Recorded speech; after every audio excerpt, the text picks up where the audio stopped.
بسم اللہ الرحمن الرحیم۔ تفسیر معارف القرآن جو کہ مفتی محمد شفیع صاحب نے لکھی ہے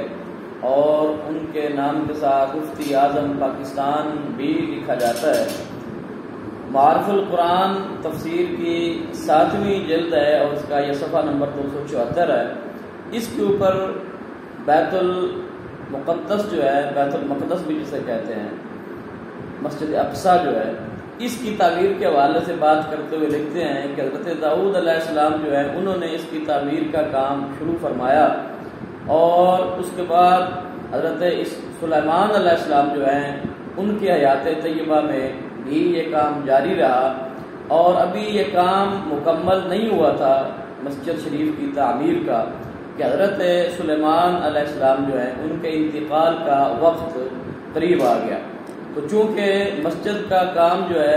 یہ جنات کر رہے تھے اور جنات آپ جانتے ہیں کہ سرکش ہوتے ہیں اور وہ بغیر مجبوری کے کوئی کام نہیں کرتے، تو اگر جنات کو یہ معلوم ہو جاتا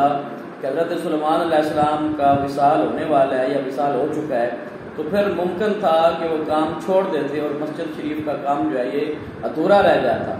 تو اس کے لیے حضرت سلیمان علیہ السلام نے ہیلہ یہ بنایا کہ آپ محراب شریف میں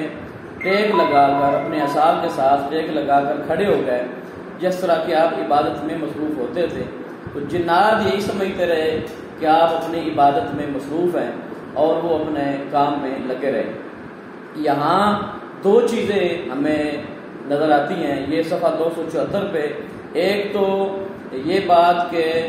پورا سال اس حالت میں گزر گیا کہ جنات کام کر رہے ہیں اور حضرت سلیمان علیہ السلام جو ہے وہ اپنے عصا کے ساتھ ٹیک لگائے ہوئے ہیں۔ یہاں سے بہت سارے سبق ہمیں حاصل ہوتے ہیں۔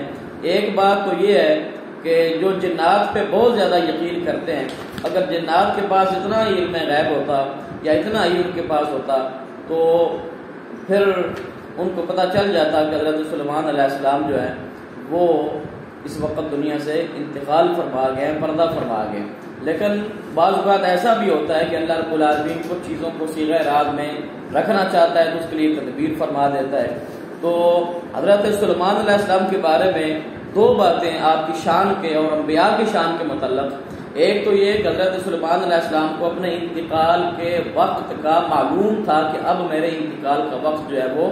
آ چکا ہے، لہذا پتہ چلا کہ عام بندے کی موت الگ چیز ہے اور اللہ کے نبیوں کا دنیا سے جانا یہ الگ بات ہے۔ ایک تو یہ فرق واضح ہوا اور دوسری یہ بات ہے کہ یہاں مفتی صاحب فرماتے ہیں کہ پورا 1 سال گزر گیا اور جنات کام کرتے رہے اور حضرت سلیمان علیہ السلام جو ہیں وہ عصا کے ساتھ ٹیک لگائے کھڑے رہے۔ اگر ایک نبی جس کی روح پرواز کر جائے تو پورا سال وہاں پر کھڑے رہیں تو ان کے جسم سے بدبو نہیں آتی، کوئی تغیر و تبدل نہیں ہوتا، کوئی تعفن پیدا نہیں ہوتا، تو اندازہ لگائیں کہ اللہ رب العالمین نے اپنے انبیاء کرام جو ہیں ان کو کیا شان اور کیا مقام عطا فرمایا ہے۔ 1 سال گزر گیا لیکن پھر بھی ان کو پتہ نہیں چلا، پتہ تب چلا کہ جب دیمک نے چاٹ کے کھا کے وہ عصا کو بالکل ختم کر دیا، تو پھر جب عصا جو ہے وہ گرا تو حضرت سلیمان علیہ السلام جو ہے وہ آپ کا جسد عطا جو ہے وہ بھی نیچے آ گیا۔ تو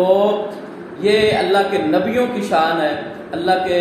پیاروں کی شان ہے جس سے کوئی بھی انکار نہیں کر سکتا۔ اللہ رب العالمین ہمیں اپنے مقربین کی محبت، عقیدت، الفت کی اور ان کی اتباع کرنے کی توفیق عطا فرمائے، آمین۔